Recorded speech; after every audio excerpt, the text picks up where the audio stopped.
So we had a look at the system and said, we really, you know, we have been arguing that there is no women at the peace table. As it happened in 1996, it wasn't likely there was going to be any women at the peace table. Whenever we had lobbied political parties about the lack of representation of women, and they basically had said to us, we'd love to have women there, but they won't stand. We can't find them. They all want? Stand in elections. Elections. They won't come forward as candidates. Ah.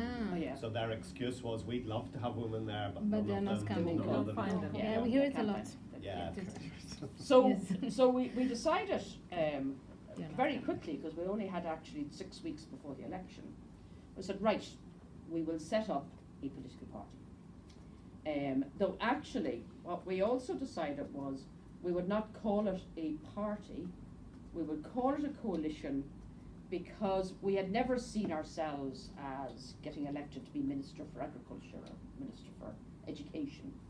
So it really was sort of saying, women in local communities are doing politics, but they're doing politics in a way that's not recognised by the standard political system.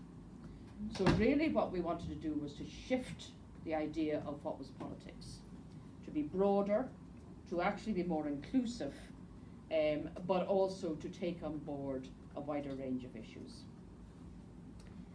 And because of the political system that was in place for that election, we reckoned we would have a good chance of being elected if we could find enough women who were prepared to stand for election.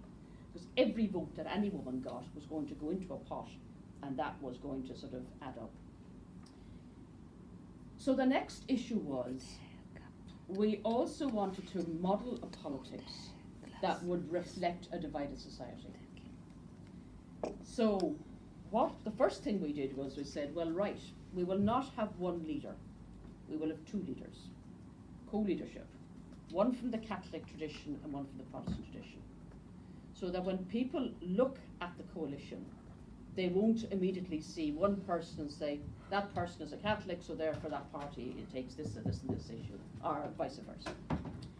The other thing we did was we said, okay, so if we are not ever going to be, and we're only going into peace talks, if we're not going to be a minister or whatever else, we don't need detailed policies.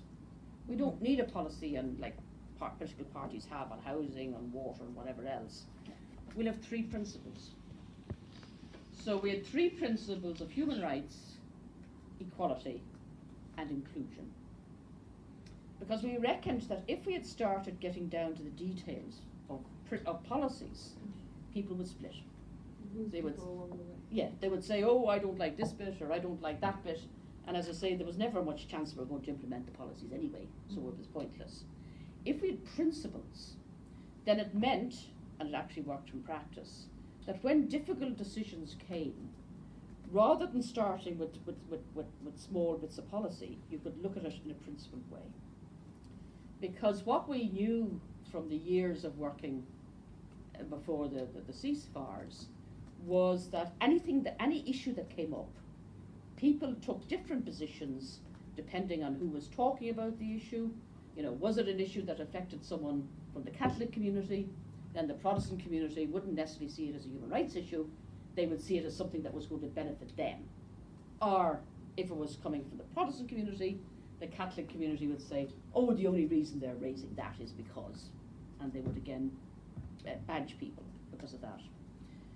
So an example in practice, very early stage after we were set up, a woman came to us and said, my daughter, who was